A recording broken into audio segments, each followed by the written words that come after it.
लोग अपने तैयारी में अच्छे से जुड़े होंगे, क्योंकि आपको जैसा पता है कि 13 जुलाई से आपको बिहार पुलिस के जो आगामी एग्ज़ाम है उसका एग्ज़ाम होने वाला है। ठीक है, तो आप लोग अच्छे से तैयारी कीजिए, क्योंकि अब जब तक से आप अच्छे से तैयारी नहीं कीजिएगा तब तक से बिहार पुलिस का भी एग्ज़ाम आपको नहीं निकलेगा। ठीक है, तो इसलिए हम लोग इसी को ध्यान में रखते हुए आपको सभी जो कोर्सेज हमारे डिज़ाइन किए गए हैं, इसके हम लोग सुबह में 8 बजे आपको करंट अफेयर का क्लास लेकर आते हैं, सुबह 9 बजे आपको पॉलिटी के क्वेश्चन का क्लास लेकर आते हैं, सुबह में 10:30 बजे आपको हिस्ट्री क्वेश्चन का क्लास लेकर आते हैं, और रात के 10 बजे आपके लिए इंपॉर्टेंट जीके जिस क्वेश्चन का क्लास लेकर आते हैं, तो आप अभी हमारे साथ जुड़कर क्वेश्चन का क्लास कर सकते हैं। ठीक है, प्रैक्टिस कर सकते हैं। यह हम लोग डेली आपको रोज़ ऑलमोस्ट आपको 400 प्लस क्वेश्चन का आपको प्रैक्टिस कराया जाता है। तो इसमें आप हमारे साथ जुड़िए और क्वेश्चन का प्रैक्टिस कीजिए, क्योंकि एग्जाम के लिए जितना ज़्यादा आप क्वेश्चन का प्रैक्टिस कीजिएगा उतना ही ज़्यादा आपके लिए फ़ायदेमंद होगा। ठीक है, कल के क्लास में हम लोगों ने आपको सर्वोच्च न्यायालय से संबंधित क्वेश्चन का प्रैक्टिस कराया था फर्स्ट वीडियो में। आज भी आपको सर्वोच्च न्यायालय से संबंधित ही क्वेश्चन का प्रैक्टिस कराया जाएगा। आज पूरा का पूरा आपको सर्वोच्च न्यायालय समाप्त किया जाएगा। ठीक है, तो चलिए हम लोग क्वेश्चन को स्टार्ट करते हैं। क्वेश्चन को हम लोग स्टार्ट करते हैं। हम लोग स्क्रीन पर आपको क्वेश्चन दिखाएंगे और आंसर आपको कमेंट करके बताना होता है। ठीक है, जो क्वेश्चन का आंसर बताएगा, ठीक है, क्वेश्चन के आंसर हम लोग आपको क्वेश्चन के आंसर के साथ साथ उससे संबंधित फैक्ट भी बताएंगे। जो क्वेश्चन का आंसर बताएगा वो सबसे पहले उसका नाम लिया जाएगा। ठीक है, तो चलिए हम लोग क्वेश्चन को स्टार्ट करते हैं।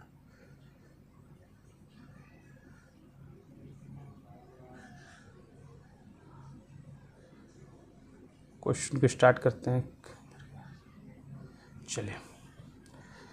चलो क्लास जरूर लाइक करेंगे, अपने अपने ग्रुप में जरूर शेयर कीजिएगा, ताकि अधिक से अधिक लोग ज्वाइन कर सके। जो भी इंटरेस्टेड लोग हैं वो हमारे साथ जुड़े क्वेश्चन का प्रैक्टिस कर सकते हैं। चलिए, पहला जो क्वेश्चन कह रहा है कि न्यायिक पुनरावलोकन का अर्थ है कि सर्वोच्च न्यायालय, आपको बताना है कि न्यायिक पुनरावलोकन का अर्थ है कि सर्वोच्च न्यायालय क्या करता है। ठीक है, तो ये आपको किसी भी राज्य के कानून को अवैध घोषित कर सकता है। तो ऑप्शन आपका डी सही हो जाएगा। ठीक, ऑप्शन डी आपका करेक्ट हो जाएगा। तो याद रखेंगे कि न्यायिक पुनरावलोकन का जो अर्थ होता है, सर्वोच्च न्यायालय किसी भी राज्य के कानून को अवैध घोषित कर सकता है। आप देख सकते हैं ये आपको बीपीएससी 1994 में पूछा हुआ क्वेश्चन है। ठीक है, चलिए चौथा नंबर क्वेश्चन, 44 नंबर क्वेश्चन का आंसर बताएंगे। कह रहे हैं कि न्यायिक पुनरावलोकन में न्यायालय को निम्नलिखित अधिकार प्राप्त होता है। आपको बता रहा है कि न्यायिक पुनरावलोकन में आपको न्यायालय को कौन सा अधिकार प्राप्त होता है। तो न्यायालय को जो अधिकार है यह आपको, यदि कोई कानून या आदेश संविधान के विपरीत हो तो उसे असंवैधानिक घोषित करना, यह आपको अधिकार प्राप्त होता है। तो ऑप्शन आपका ए सही हो जाएगा। तो 44 का जो ए आंसर बता रहे हैं उनका सही है। नेक्स्ट क्वेश्चन को बढ़े हैं।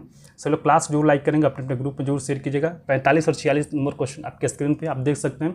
जो 45 नंबर क्वेश्चन है आपको यूपी पीसीएस 2013 के एग्जाम में पूछा हुआ क्वेश्चन है। चलिए 45 नंबर क्वेश्चन क्या कर रहा है कि न्यायिक पुनरावलोकन की व्यवस्था है। ठीक है, न्यायिक पुनरावलोकन की जो व्यवस्था किसमें की गई है, तो ये आपको भारत और यूएसए में की गई है। तो ऑप्शन आपका सी सही हो जाएगा। तो जो 45 का जो सी आंसर बता रहे उनका सही है। चलिए 46 नंबर क्वेश्चन कर रहे हैं, केंद्र और राज्यों के विवादों का समाधान करना सर्वोच्च न्यायालय के जिस क्षेत्राधिकार के अंतर्गत आता है वह कौन सा है। आपको बताना है केंद्र और राज्यों के विवादों का समाधान करना सर्वोच्च न्यायालय के जिस क्षेत्राधिकार के अंतर्गत आता है वह कौन सा है।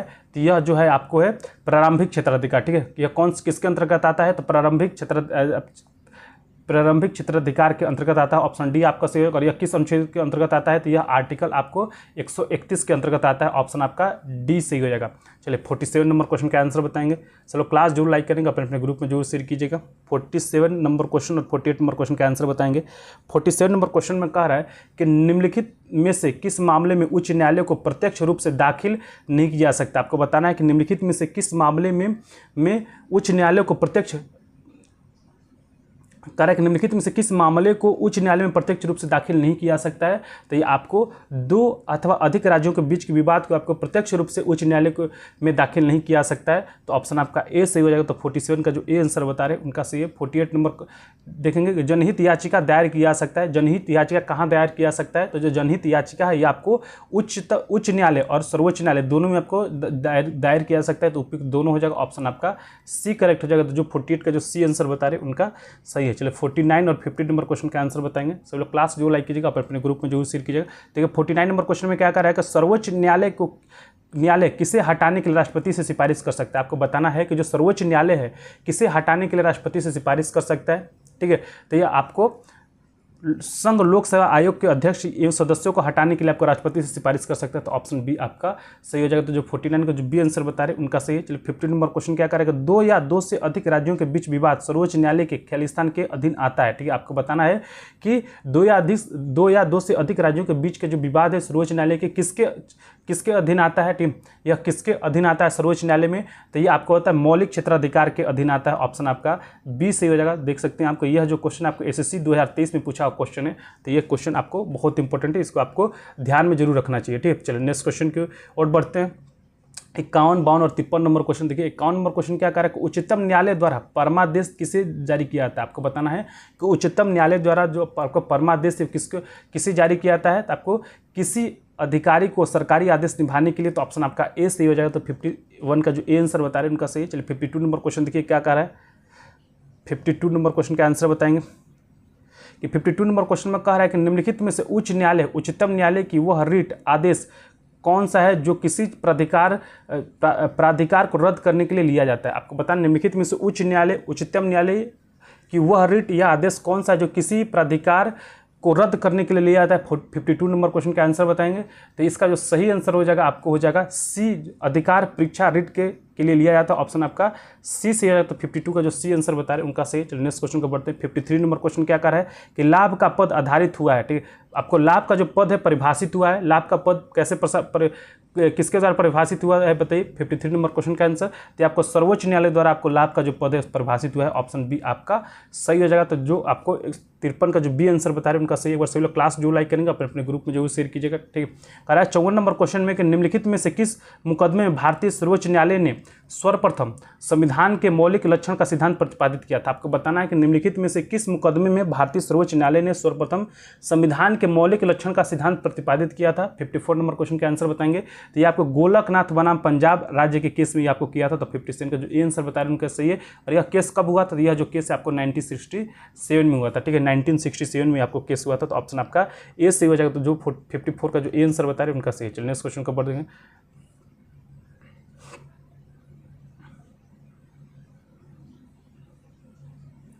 55 और 56 नंबर क्वेश्चन। ठीक है, 55 और 56 नंबर क्वेश्चन के आंसर बताएंगे। 55 नंबर क्वेश्चन में कह रहा है कि भारतीय संविधान का कौन सा अनुच्छेद संवैधानिक विवाद में सर्वोच्च न्यायालय के अपीलीय क्षेत्राधिकार से संबंधित है। आपको बताना है 55 नंबर क्वेश्चन में कि भारतीय संविधान का कौन सा जो अनुच्छेद है वो संवैधानिक विवाद में सर्वोच्च न्यायालय के अपीलीय क्षेत्राधिकार से संबंधित है। ठीक है, तो यह आपको है अनुच्छेद 134 एक को मिलाकर अनुच्छेद 133 को पढ़ना है। तो ऑप्शन डी आपका सही हो जाएगा। तो 155 का जो डी आंसर बता रहे हैं उनका सही है। और यह जो क्वेश्चन आप देख सकते हैं यूपीपीसीएस 2004 में पूछा हुआ क्वेश्चन है। ठीक है, चलिए नेक्स्ट क्वेश्चन को बढ़ते हैं। केंद्र और राज्यों के बीच विवादों को तय करने के लिए भारत के सर्वोच्च न्यायालय की शक्ति किस अधिकार क्षेत्र के अंतर्गत आती है। आपको बताना है कि केंद्र और राज्यों के बीच विवादों को तय करने के लिए भारत के सर्वोच्च न्यायालय की शक्ति किस क्षेत्राधिकार के अंतर्गत आती है। ठीक है, बताना 56 नंबर क्वेश्चन में, तो यह आपको आता है मूल क्षेत्राधिकार के अंतर्गत आता है। ऑप्शन आपका डी सही हो जाएगा। आप देख सकते हैं यह जो क्वेश्चन है यूपीपीसीएस 1995 और एमपीपीसीएस आपको 2022 में क्वेश्चन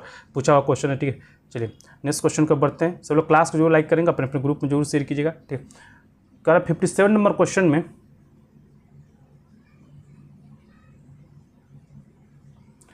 57 और 58 नंबर क्वेश्चन। ठीक है, 57 नंबर क्वेश्चन में कह रहा है कि भारत का उच्चतम न्यायालय कानूनी तथ्य के मामले में राष्ट्रपति को परामर्श देता है। आपको बताना है 57 नंबर क्वेश्चन में कि भारत का उच्चतम न्यायालय कानूनी तथ्य के मामले में राष्ट्रपति को परामर्श देता है। तो ये आपको देता है तभी जब वह ऐसे परामर्श के लिए कहता है। ठीक है, तभी देता है जब आपको वो परामर्श के लिए कहेगा तभी आपको दिया जाएगा। ठीक है, 58 नंबर क्वेश्चन कह रहा है कि महाराष्ट्रीय मानवाधिकार आयोग के अधिनियम 1993 के अनुसार निम्नलिखित में से कौन इस आयोग का अध्यक्ष बन सकता है। आपको बताना 58 नंबर क्वेश्चन में कि राष्ट्रीय मानवाधिकार आयोग के अधिनियम 1993 के अनुसार निम्नलिखित में से कौन इस आयोग का अध्यक्ष बन सकता है। ठीक, 58 नंबर क्वेश्चन का आंसर बताएंगे। तो जो केवल भारत के सेवानिवृत्त मुख्य न्यायमूर्ति, ठीक है, जो आपको न्यायाधीश हैं वहीं आपको बन सकते हैं। तो 58 का जो सी आंसर बता रहे हैं उनका सही है। ठीक है, चलिए 58 नंबर क्वेश्चन का आंसर बताएंगे। 59 और 59, 60 और 61 नंबर क्वेश्चन का आंसर बताएंगे। ठीक है, चलिए देखिए 59 नंबर क्वेश्चन क्या कह रहा है। 59 नंबर क्वेश्चन कह रहा है कि भारत के सर्वोच्च न्यायालय ने संविधान के आधारभूत ढांचे के सिद्धांत को स्पष्ट किया। आपको बताना है कि भारत के सर्वोच्च न्यायालय ने संविधान के आधारभूत ढांचे के सिद्धांत को स्पष्ट किया है। किस केस में किया है, किस वाद में किया, आपको बताना है। तो ये आपको शंकरी प्रसाद वाद 1951 में आपको इसको स्पष्ट किया गया। तो आपको 159 का जो सी आंसर बता रहे हैं उनका सही है। नेक्स्ट क्वेश्चन को बढ़े। Rajalakshmi, thank you for joining. चलिए 60 नंबर क्वेश्चन का आंसर बताएंगे। कह रहा है कि किस वाद में सर्वोच्च न्यायालय ने कहा था कि संसद को मूल अधिकार में संशोधन करने की शक्ति प्राप्त है पर वह संविधान के मूल ढांचे में संशोधन नहीं कर सकता। आपको बताना है कि किस वाद में सर्वोच्च न्यायालय ने कहा था कि संसद को मूल अधिकार में संशोधन करने की शक्ति प्राप्त है पर संविधान के मूल ढांचे में संशोधन करने की शक्ति जो आपको प्राप्त नहीं है, तो यह कहा था आपको केशवानंद भारती जो था आपको वाद था, इसमें कहा गया था। ऑप्शन आपका ए सही हो जाएगा। तो जो आपको 60 का जो ए आंसर बता रहे हैं उनका सही है। और यह केस कब हुआ था, यह वाद कब हुआ, तो यह 1973 में हुआ था। ठीक है, इसको भी याद रखेंगे। चलिए नेक्स्ट क्वेश्चन कर रहा है 61 नंबर क्वेश्चन। ये बहुत ईजी क्वेश्चन है। कह रहा है कि सर्वोच्च न्यायालय के प्रथम मुख्य न्यायाधीश कौन बने थे। आपको बताना है कि सर्वोच्च न्यायालय के प्रथम मुख्य न्यायाधीश कौन बने थे। तो हीरालाल जे कानिया थी आपको सर्वोच्च न्यायालय के प्रथम मुख्य न्यायाधीश बने थे। ऑप्शन आपका ए सही हो जाएगा। ठीक है, और वर्तमान में कौन है, तो वर्तमान में आपको BR गवई है। आप देख सकते हैं जो 60 नंबर क्वेश्चन है आपको UPPCS आपको 1985 में क्वेश्चन पूछा हुआ है।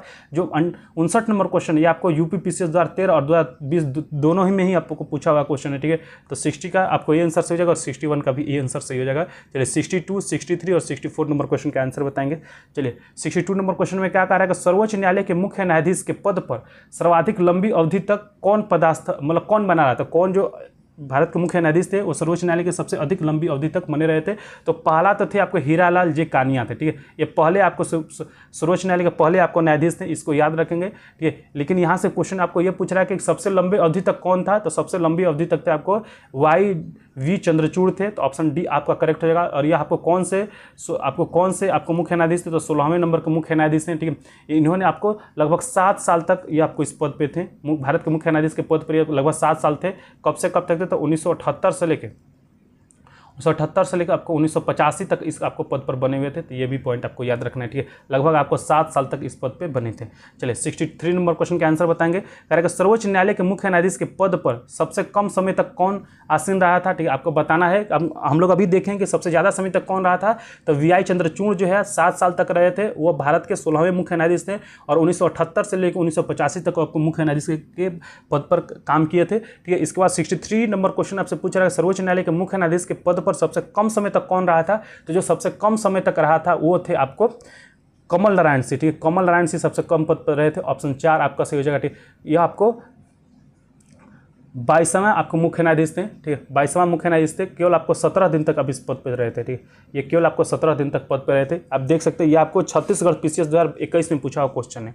यह आपको छत्तीसगढ़ PCS 2021 में पूछा हुआ क्वेश्चन है। ठीक, यह जो आपको PDF ही आपको हम लोग का टेलीग्राम ग्रुप है उसमें प्रोवाइड कर दिया जाएगा। ठीक, यह जो क्लास भी आपको कल नहीं होगा क्योंकि आप सभी लोग को पता है कि संडे को कोई क्लास नहीं होता है। हम लोग आपको केवल मंडे से लेके आपको सैटरडे तक क्लास लिया जाता है।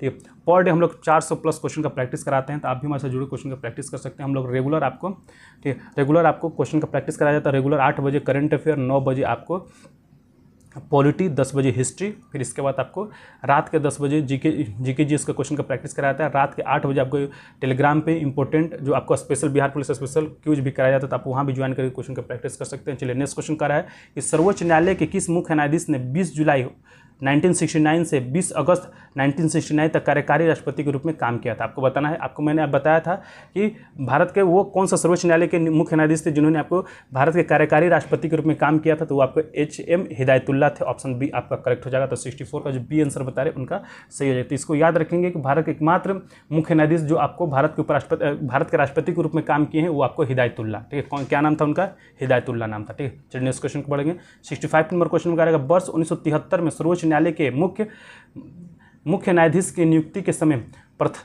प्रथागत वरिष्ठता के सिद्धांत को पहली बार त्यागा गया। आपको बताना है कि वर्ष 1973 में सर्वोच्च न्यायालय के किस मुख्य न्यायाधीश की नियुक्ति के समय तथा प्रथागत वरिष्ठता के सिद्धांत को पहली बार त्याग किया गया था। तो उस समय कौन था, तो आपको थे AN रे के समय में यह त्याग किया गया था। तो ऑप्शन आपका ए सही हो जाएगा। तो 65 का जो ए आंसर बता रहे उनका सही है। चलिए नेक्स्ट क्वेश्चन को बढ़ेंगे। कह रहा है कि निम्नलिखित में उच्चतम न्यायालय के सबसे पहली मुख्य महिला न्यायाधीश कौन थी। आपको बताना निम्नलिखित में से उच्चतम न्यायालय की सबसे पहली महिला न्यायाधीश कौन थी। तो ये आपको थी फातिमा बीबी।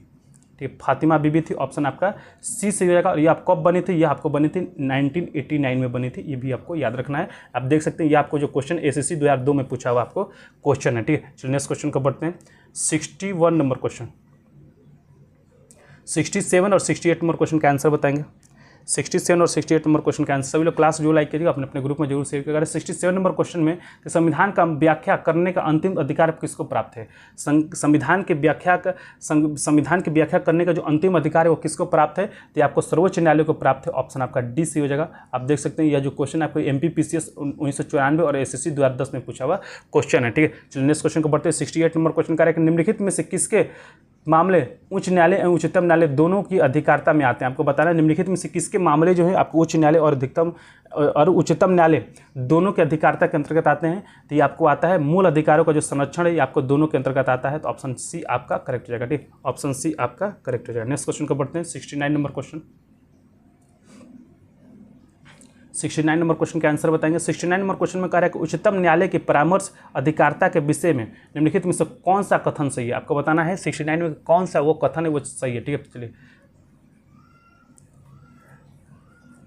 पहला कह रहा है कि उच्चतम न्यायालय की यह बाध्यकारी है कि वह राष्ट्रपति द्वारा निर्देशित किसी भी मामले में अपना मत व्यक्त करे। ठीक है, यह आपको बाध्यकारी नहीं है इसलिए आपको गलत है। आपको कोई भी आपको उच्चतम न्यायालय का यह बाध्यकारी नहीं है कि आपको राष्ट्रपति द्वारा निर्देशित किसी भी मामले में अपना मत व्यक्त करना ही करना है, ये आपको बाध्यकारी नहीं है। ठीक है, जरूरी नहीं है। दूसरा कह रहा है कि परामर्शी अधिकारिता शक्ति के अधीन प्राप्त किसी निर्देश पर उच्चतम न्यायालय की पूर्ण पीठ सुनवाई करती है। ठीक है, यह जो कथन आपका सही है। ठीक है, यह कथन सही है। तीसरा कह रहा है परामर्शी अधिकारिता के अधीन प्राप्त निर्देश पर व्यक्त किया हुआ उच्चतम न्यायालय का मत सरकार पर बाध्यकारी नहीं होता, यह भी आपको सही है। चौथा कह रहा है कि उच्चतम न्यायालय को उसकी परामर्शी अधिकारिता की शक्ति के अधीन एक बार में केवल एक ही निर्देश भेजा जा सकता है, यह आपको गलत है। ठीक है, यह आपको गलत है। चलिए, तो आपको पहला और चौथा गलत हो जाएगा। ठीक है, और आपको दूसरा और तीसरा सही हो जाएगा, इसलिए ऑप्शन आपका सी सही हो जाएगा। ठीक है, आपको 69 का जो सी आंसर बता रहे हैं उनका सही। एक बार सभी लोग क्लास जो लाइक करेंगे अपने अपने ग्रुप में जरूर शेयर कीजिएगा। 70, 71 और 72 नंबर क्वेश्चन।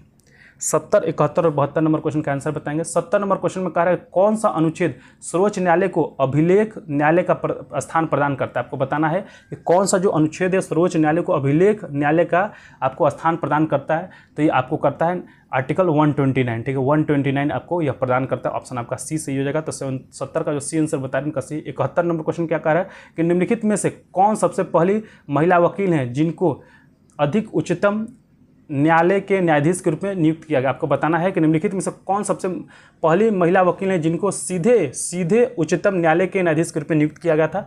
तो यह आपको किया गया था इंदु मल्होत्रा को। ठीक है, किसको किया? इंदु मल्होत्रा को किया गया था। और ऑप्शन डी आपका सही हो जाएगा। और इनको कब किया गया था? इनको आपको 2018 में किया गया था। ठीक, आप देख सकते हैं यह क्वेश्चन भी आपको 2018 में पूछा, आरआरबी 2018 में पूछा हुआ है। ठीक है, चलिए 72 नंबर क्वेश्चन कह रहा है कि परामर्शदर्शी अधिकार क्षेत्र के अंतर्गत उच्चतम न्यायालय किसी विधि के प्रश्न या जनता के लिए विशेष महत्व के तथ्य पर परामर्श देता है जो उसे भेजा गया। आपको बताना है जो परामर्शदायी अधिकार क्षेत्र के अंतर्गत उच्चतम न्यायालय किसी विधि के प्रश्न या जनता के लिए विशेष महत्व के तथ्यों पर परामर्श देता है जो उसे भेजा जाए। ठीक है, तो आपको सही आंसर हो जाएगा राष्ट्रपति द्वारा भेजा जाए। तो ऑप्शन आपका डी सही हो जाएगा। यह आपको क्वेश्चन आपको SSC 2013 में पूछा हुआ क्वेश्चन है, इस चीज़ को भी ध्यान रखेंगे। चलिए 73, 74 और 75 नंबर क्वेश्चन का आंसर बताएंगे। ठीक, आप देख सकते हैं ये तीनों क्वेश्चन आपको यूपी PCS के अंतर्गत पूछा। एक आपको यूपी PCS 2007 में पूछा हुआ, एक आपको छत्तीसगढ़ PCS 2005 में पूछा हुआ, और एक आपको छत्तीसगढ़ PCS आपको 2003 में पूछा हुआ क्वेश्चन। ये सभी जो क्वेश्चन है तीनों के तीनों जो स्क्रीन पर आप देख रहे हैं आपको PCS के अंतर्गत पूछा हुआ क्वेश्चन है।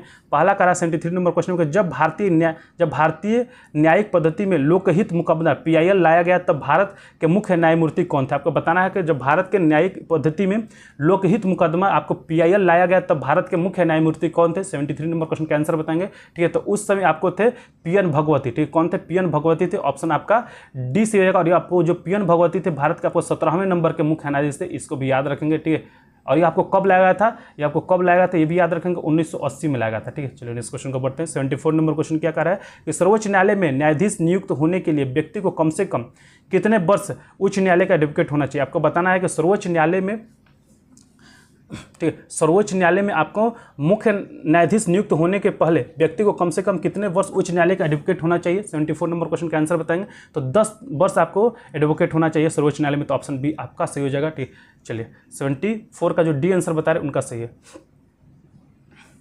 75 नंबर क्वेश्चन क्या कर रहा है कि सर्वोच्च न्यायालय के न्यायाधीश भारत के राष्ट्रपति द्वारा हटाए जा सकते हैं। आपको बताना है कि सर्वोच्च न्यायालय के जो न्यायाधीश है भारत के राष्ट्रपति द्वारा हटाए जा सकते हैं। तो आपको महाभियोग, संसद में महाभियोग के प्रस्ताव पारित होने पर ही इसको हटाया जा सकता है। इसका वर्णन किस अनुच्छेद में किया गया है? तो इसका जो वर्णन है आपको अनुच्छेद आपको 124(4) में किया गया। ठीक है, तो इस चीज़ को भी ध्यान रखेंगे 124(4) में।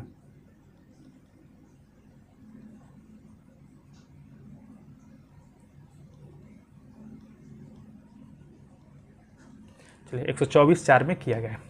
75 का जो आपको डी आंसर बता रहे हैं उनका सही है।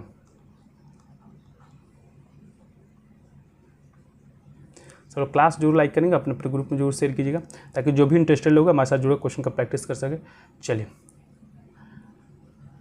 इस क्लास के बाद आपको 10:30 बजे से जो आप हम लोग रेगुलर आपको हिस्ट्री का क्लास कराते हैं, अभी आपको प्राचीन भारत के इतिहास संबंधी जो क्वेश्चन है, इंपॉर्टेंट क्वेश्चन वो कराया जा रहा है, तो आप वहाँ ज्वाइन कीजिए और क्वेश्चन का प्रैक्टिस कीजिए। चलिए 76 नंबर क्वेश्चन क्या कर रहा है कि भारत में सबसे बड़ा अपीलीय न्यायालय कौन है। आपको बताना है भारत में सबसे बड़ा अपीलीय न्यायालय कौन है। ये देख सकते हैं आपको एसएससी द्वारा 19 में पूछा क्वेश्चन है, 76 नंबर क्वेश्चन, तो आपको उच्चतम न्यायालय है। ऑप्शन सी आपका सही जगह, सर्वोच्च न्यायालय सबसे बड़ा अपीलीय न्यायालय है। ठीक है, चलिए 77 नंबर क्वेश्चन क्या कर भारत के उच्चतम न्यायालय को, ठीक है, आपको बताना है भारत के उच्चतम न्यायालय को 77 नंबर क्वेश्चन में तो प्रारंभिक अपीलीय और परामर्शदायी क्षेत्राधिकार प्राप्त है। तो यह आपको ऑप्शन डी आपका सही हो जाएगा। यह आपको जो क्वेश्चन है आपको एसएससी 2013 में पूछा हुआ क्वेश्चन है। चलिए 78 नंबर क्वेश्चन क्या बढ़ेंगे। चलो क्लास जो लाइक करते रहिए, अपने अपने ग्रुप में जरूर शेयर करते रहिए। ठीक है, 78 और 79 नंबर क्वेश्चन। ठीक है, देखिए 78 नंबर क्वेश्चन क्या कर रहा है, 79 नंबर क्वेश्चन क्या कर रहा है। 78 नंबर क्वेश्चन में भारत के किस संवैधानिक पद पर कोई महिला नहीं रही। आपको बताना कि भारत के किस संवैधानिक पद पर कोई महिला अभी तक आपको नहीं हुई है। तो आपको उच्चतम न्यायालय के मुख्य न्यायाधीश के रूप में आपको कोई महिला नहीं रही है। तो ऑप्शन आपका प्रधानमंत्री के रूप में आप तो इंदिरा गांधी का देख गए हैं। इंदिरा गांधी आपको भारत की पहली महिला प्रधानमंत्री थी। कोई आपको उच्चतम न्यायालय के मुख्य न्यायाधीश के रूप में कोई महिला अभी तक काम नहीं की है। ठीक है, लोकसभा अध्यक्ष के रूप में आपने मीरा कुमार को देखा था। मीरा कुमार आपको लोकसभा अध्यक्ष के। अगर राष्ट्रपति की बात करें तो जो प्रतिभा देवी सिंह पाटिल और वर्तमान में भी जो राष्ट्रपति महिलाएं हैं द्रौपदी मुर्मू। ठीक है, तो इनको आप देख लिए। ठीक है, 79 नंबर क्वेश्चन कर रहा है कि खाली स्थान के फैसले पर भारत के बाकी सभी न्यायालयों को मान्य होते हैं। आपको बताना है खाली स्थान के फैसले भारत के बाकी सभी न्यायालयों को मान्य होते तो आपको भारत के उच्चतम न्यायालय जो आपको सुप्रीम है, सुप्रीम कोर्ट का जो आपको न्यायालय आपको जो फैसला है भारत के सभी न्यायालयों को मान्य होते हैं। तो 79 का जो ए आंसर बता रहे उनका सही है। ठीक है, और यह इसका वर्णन किस अनुच्छेद में किया गया है। तो इसका जो वर्णन है अनुच्छेद आपको 141 में किया गया है, ये भी आपको याद रखना है। ठीक, चलिए नेक्स्ट क्वेश्चन को बढ़ते हैं। चलिए 181 और 82 नंबर क्वेश्चन का आंसर बताएंगे।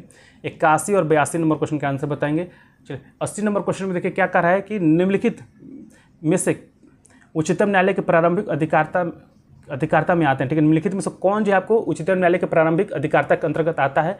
ठीक है, तो ये आपको आता है भारत सरकार तथा एक या अधिक राज्यों के बीच के विवाद आपको प्रारंभिक अधिकारता के अंतर्गत आता है। और जो दूसरा जो आता है दो या अधिक राज्यों के बीच का जो विवाद भी आपको प्रारंभिक अधिकारता के अंतर्गत आता है। तो पहला और चौथा, ठीक है, पहला और जो चौथा आएगा, दूसरा और तीसरा आपको नहीं आता है। ऑप्शन आपका सी से हो जाएगा। ठीक, ऑप्शन सी से हो जाएगा। आप देख सकते हैं आपको यूपीपीसीएस 2012 में पूछा हुआ क्वेश्चन है। ठीक है, नेक्स्ट क्वेश्चन कर भारत के शीर्ष न्यायालय के अधिकारता के अधीन निम्न में से क्या नहीं आता है। आपको बताना भारत के शीर्ष न्यायालय के अधिकारता के अधीन निम्न में से क्या नहीं आता है। तो निम्न में से आपको नहीं आता है, आपको कोलेजिएट अधिकारता नहीं आता है। तो आपको कोलेजिएट जो अधिकारता है, कोलेजिएट जो अधिकारता है, ये आपको इसके अंतर्गत नहीं आता। तो 81 का जो सी आंसर बता रहे हैं उनका सही है। नेक्स्ट क्वेश्चन को बढ़ेंगे। ठीक, 82 नंबर क्वेश्चन का आंसर बताएंगे। 82 नंबर क्वेश्चन। ठीक, देखिए 82 नंबर क्वेश्चन क्या करेगा, सर्वोच्च न्यायालय की स्थापना के संबंध में निम्न में से कौन सा कथन सही है। आपको बताना है सर्वोच्च न्यायालय की स्थापना के संबंध में निम्न में से कौन सा जो कथन है वो आपको सही है। ठीक, तब कह रहा है कि कोलकाता में सर्वोच्च न्यायालय की स्थापना 1773 के रेगुलेटिंग एक्ट के द्वारा किया गया था। और कब किया गया था, तो ये आपको 1774 में, आपको 1773 के रेगुलेटिंग एक्ट के तहत, ठीक है, 1773 के रेगुलेटिंग एक्ट के तहत आपको कोलकाता में जो सर्वोच्च न्यायालय की जो स्थापना है 1774 में किया गया था। ये भी आपको याद रखेंगे। ठीक, कह रहा है कि दूसरा पॉइंट में कि लेमिस्टर इस न्यायालय के प्रथम मुख्य न्यायाधीश थे। ये आपको गलत है। ठीक है, यह आपको गलत है। आपको इस न्यायालय का जो प्रथम अध्यक्ष थे आपको इलीजा इम्पे थे। ठीक, इलीजा इम्पे, इसको याद रखिएगा। तो केवल आपको पहला सही हो जाएगा, दूसरा आपको गलत है। ठीक है, तो आपको ऑप्शन ए आपका करेक्ट हो जाएगा। चलिए नेक्स्ट क्वेश्चन को बढ़ते हैं। 83 नंबर क्वेश्चन का आंसर बताएंगे। और ये आपका आज का लास्ट क्वेश्चन आप देख सकते हैं। यह जो क्वेश्चन है 83 नंबर क्वेश्चन आपको यूपीपीसीएस आरओ और एआरओ 2024 में पूछा हुआ क्वेश्चन। ये तो लेटेस्ट ही क्वेश्चन है।